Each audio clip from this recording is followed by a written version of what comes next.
Are you making any of these 10 often hidden mistakes? Because if you are, it is quietly holding your school back. So I just created this morning a report for our mentees, the martial arts school owners that we help.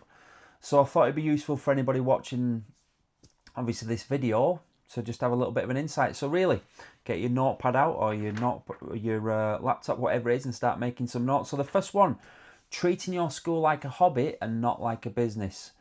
The problem with that is, and it is a lot bigger than people expect, as soon as you start treating it like a hobby, it's going to cost you like a hobby. As soon as you start having that business mindset and treating it as a business, it's going to pay you like a business. Okay, so the swing will go this way, and that's the way that you want, all right? So you must now be honest with yourself and think, am I treating it like a hobby, a pastime, or am I treating it like a business? Okay, they're completely different.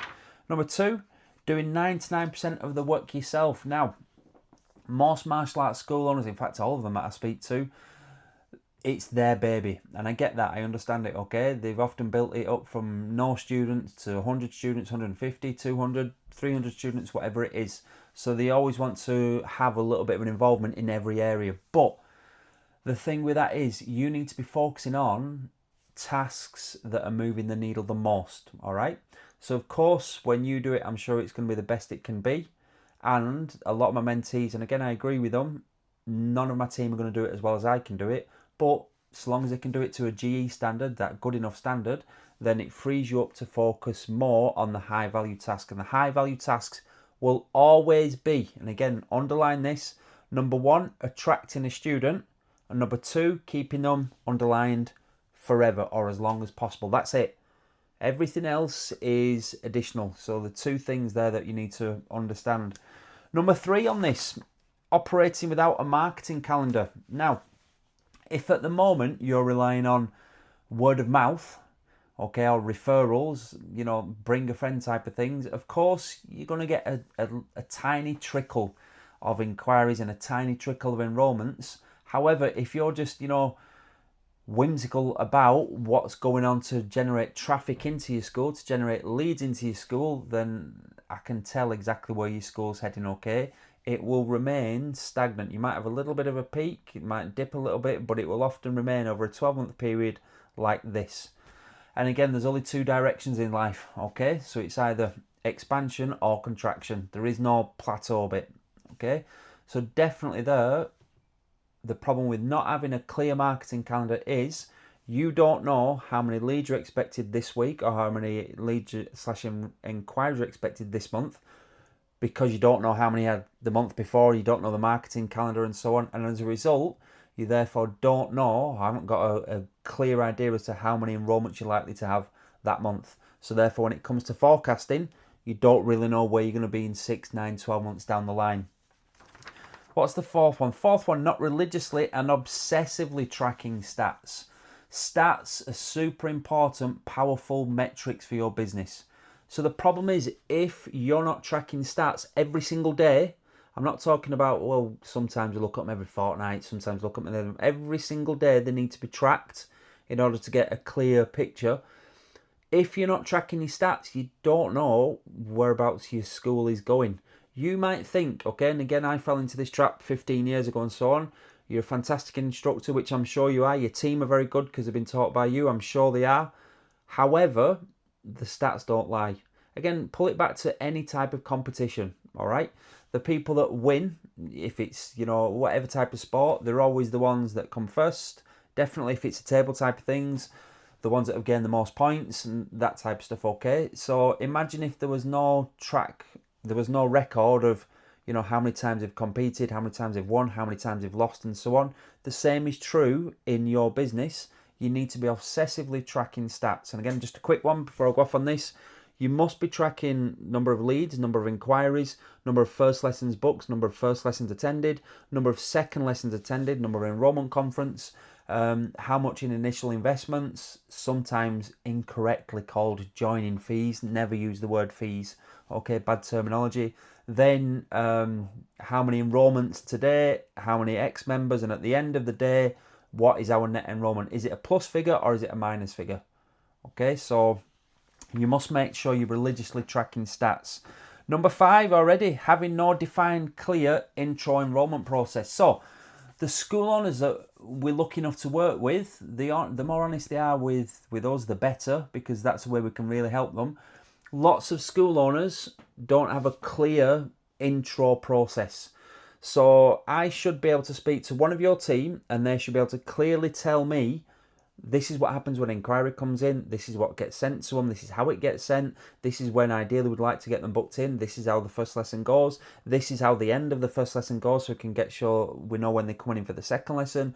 Then everybody in the team knows when they're coming in for the second lesson. Then the second lesson is assigned to somebody to meet and greet them. Then if they're ready, they then get an enrolment conference and so on. Okay, and then once they're enrolled, it's this much and it's for this long and so on. Okay, the simpler you can make the process, the better. Again, pull it back to Bruce Lee's quote, really. Make things as simple as possible and no simpler. Okay, anybody can make it more complex. Your job isn't to make it more complex.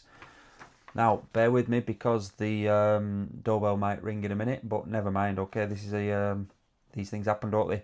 Next thing then, let's have a look at that. Number 6, operating without phone scripts. Now, if you don't have a clearly defined phone script, then really, if you've got 5 or 10 people working for you, it might only be you and your partner or you and another instructor, whatever. The conversations can be drastically different. The more people that you have working for you, the more different the conversations can be. And this is the crucial bit, vital information cannot be collected and therefore passed on and so on like that, really. So the phone is absolutely essential. I wouldn't let a 16 or 18-year-old answer the phone, or a 20-year-old, unless, and again there's always a caveat, unless they've been trained clearly by you and you're happy with the standard at which they answer the phone and you're happy that they can follow the phone script. Okay, so phone scripts are absolutely crucial if you're looking to run a successful martial arts school. Now, before we carry on with the rest, again, if you found some value in this so far, which I hope you have, I don't know how long I've been going on for, you need to make sure you subscribe to this channel, definitely, because we often upload a couple of videos a week for our mentees and anybody considering working with us in Sensei in the Room. But make notes, make sure you improve your knowledge up here, but implement, okay?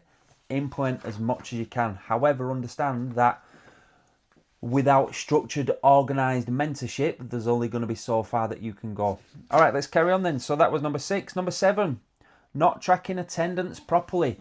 This is so not misunderstood, it's so underutilised with many martial arts school instructors.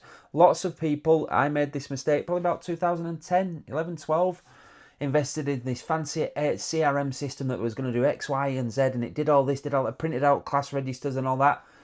The best thing I ever did was cancel that and just went back to old school attendance cards that didn't leave the school, they stayed in the school.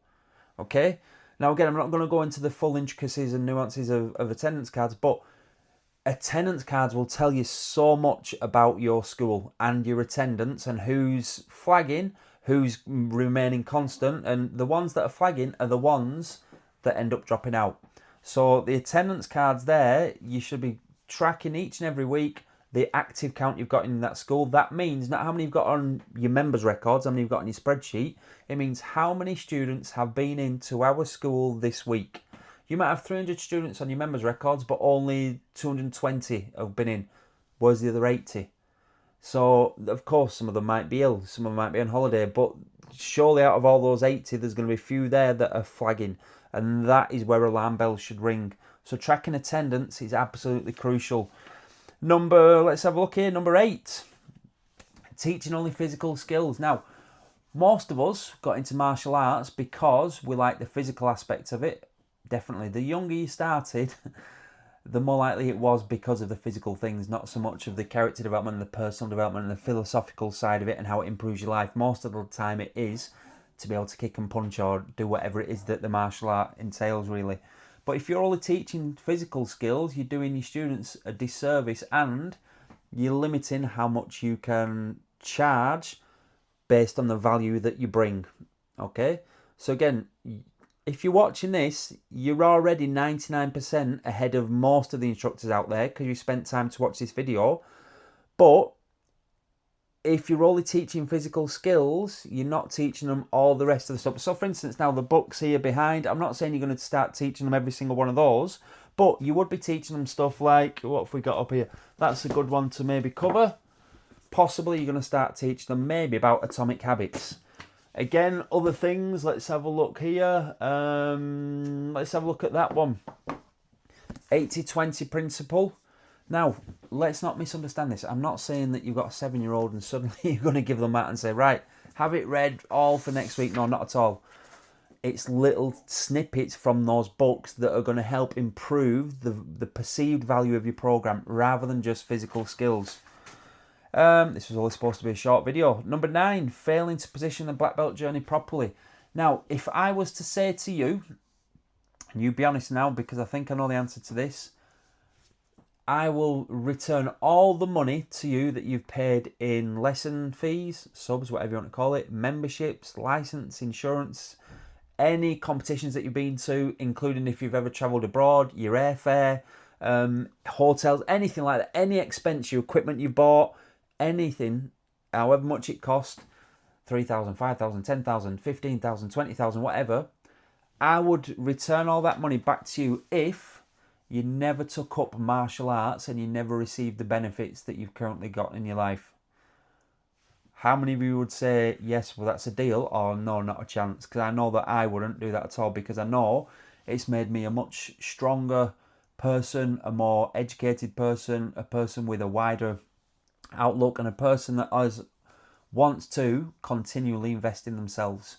So again, if you're only teaching physical skills, if you're not letting parents and students know how valuable that journey is and get them to see through a black belt's eyes, listen, this journey is extremely valuable. This isn't just kicks and punches. This isn't break falls. This isn't just grappling. This isn't just ground and pound or anything like that. This is a journey that's going to help you develop so many transferable life skills that's going to help them in everywhere. So for juniors in primary school, secondary school, college, university, for adults, again, if they're late starters, it's going to help them with a career, it's going to help them with a mindset. But you only receive those benefits the longer you stay. Okay, it's not like any fitness type of thing where you can have 10-minute abs now, 5-minute abs now, 30-second abs, hacks, none of that nonsense. It is, as you understand, the more you put in, the more you get out. Okay, black belts aren't built overnight. And the last one on this report, failing to develop and lead a team. So with this, I'm specifically getting at, and again, any of the mentees watching this, give it a like so that I know you are watching it. You need to ensure that you have constant team meetings and team trainings. Now, I'm not talking about physical team trainings, those are important, but team trainings of important, essential business cogs there, okay? So how to answer the phone, how to deal with an initial inquiry, the meet and greet of a first lesson student, the meet and greet of a second lesson student, the enrollment, the core elements that, if not done properly, your business starts to come off the rails. So yeah, team training is essential, team meetings are essential, and then you could think, well, I haven't got time to do that. You haven't not got time to do that. Imagine training a team and then they leave. You spend all that money and time with them, but flip it the other way, okay? Imagine not training them and they stay. I know which one I'd rather be, okay? Because I've had both of those, definitely. I've had lots of full-time staff, lots of part-time staff, done endless hours, days, weeks, months probably of team training. So I understand everything that comes with it.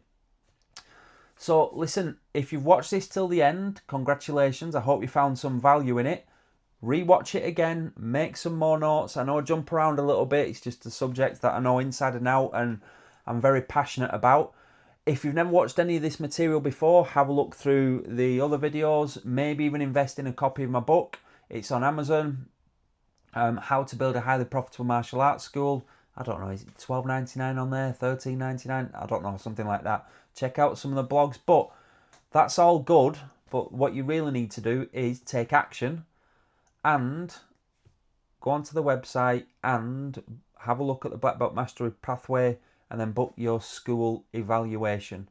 Okay, book your school evaluation, because if you like what I've heard now, if you like what I've said now, and you understand that I could provide a lot of value to your school, then just imagine where your school will be in 6 months and in 12 months, and even more so in 36 months, with the help of somebody who's been there and done that. Okay, so good luck, keep taking steps further forward, subscribe, like, and check out that school evaluation page on our website.